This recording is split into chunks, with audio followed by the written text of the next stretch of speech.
En un mundo que avanza hacia la sostenibilidad, nuestra misión es clara: proteger el entorno, mejorar la calidad de vida y transformar los residuos en oportunidades. Nuestro compromiso ambiental se traduce en acciones concretas. Apoyamos a los municipios con menos recursos, ofreciéndoles asesoramiento técnico y medios para cumplir sus objetivos ambientales, desarrollando programas de prevención de incendios fundamentales para proteger nuestros espacios naturales y garantizar la seguridad de las comunidades.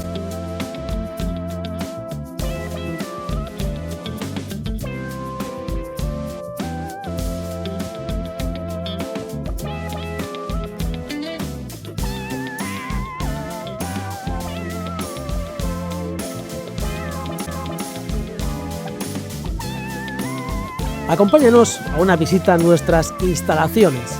Son el centro de nuestra actividad.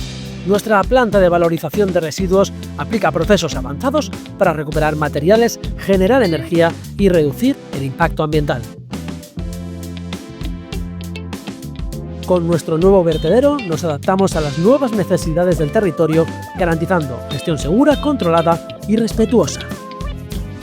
Los servicios municipales son el motor operativo de nuestra empresa, encargado de la recogida y transporte de residuos. Su labor es esencial para mantener nuestras ciudades y zonas industriales limpias y seguras.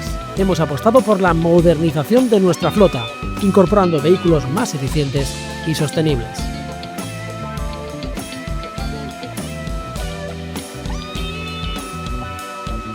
La innovación es clave para una gestión de residuos eficiente y sostenible.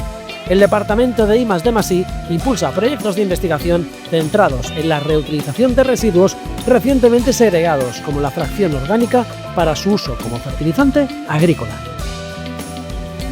En Obras mejoramos, modernizamos y damos servicio para que todas las instalaciones queden como desean nuestros clientes.